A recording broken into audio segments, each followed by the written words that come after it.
A makeshift parade ground in the heart of the Luero Triangle. The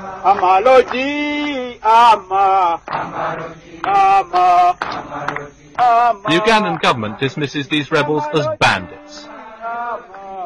They see themselves as national saviours. 4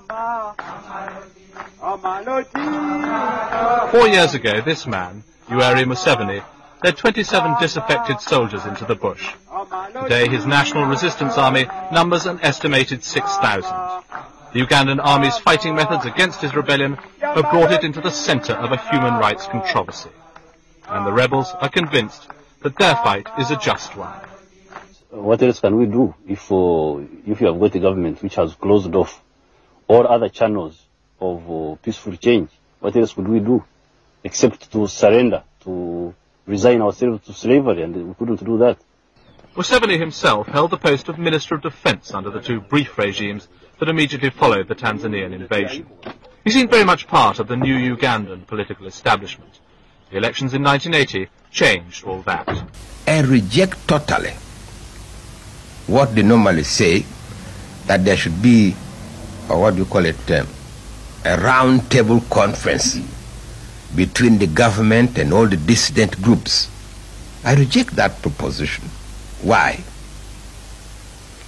Once you have an election on a multi-party basis, and some people decide to go to the bush with guns, and then later you say, well, let us talk.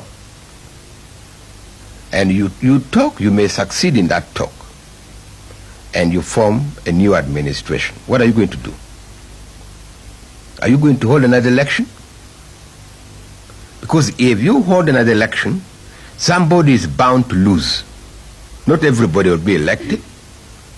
And those who lose will have learned a lesson that the only way by which they would go into government would be to go to the bush, then call for a conference. And since you have already agreed to a previous conference, you can't now logically say you don't like a second conference. So you'll go on and on and on. The elections become meaningless. The National Resistance Movement is a nationalist organization. It is a nationalist in the sense that it is fighting for the aims of the whole country and not for aims of a section of the country. Secondly, the National Resistance Movement is a democratic movement. It is a movement which is fighting for democracy. Like this 14-year-old, many have joined the movement because they say they or their families have been ill-treated by the government troops. Speaking through an interpreter, the child said he'd seen his mother hacked to pieces with a machete by government soldiers. And there are a number of army deserters who claim to have been sickened by what they were ordered to do while they were serving in the army.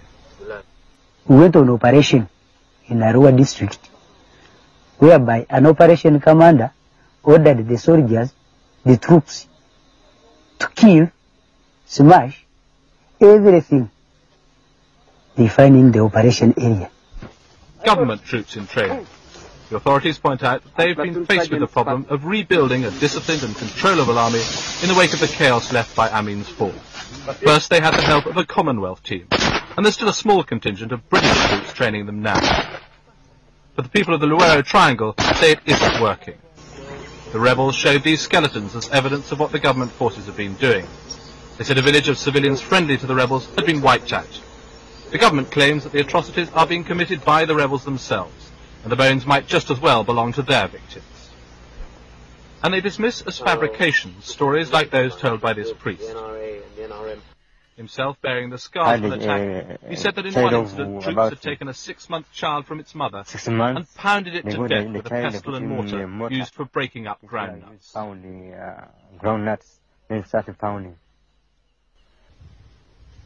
The fighting has left one of Uganda's richest regions almost completely depopulated. Once prosperous villages now lie deserted. This is prime country for growing coffee, Uganda's most important export. Now the beans hang unharvested on the trees, left for the rebels to pick at will. The few civilians that remain in the area live in fear, hidden deep in the bush. They survive off what little they can cull from this once heavily cultivated land. There has been a let-up in the killing in the last few months. The rebels say that's because there are so few left to kill. And they claim conditions now compare badly even to the Amin days. They are very much worse than they were under Amin. Because under Amin, first of all, Idi Amin was not killing people outside the intellectual class. He used to kill only the elite, elements from the elite who were threatening his position. Or sometimes over rivalry, over business, things like that. But he never touched the peasantry. But Obote is killing everybody. With talk like that, there seems little hope that the rebels will come in from their life in the bush.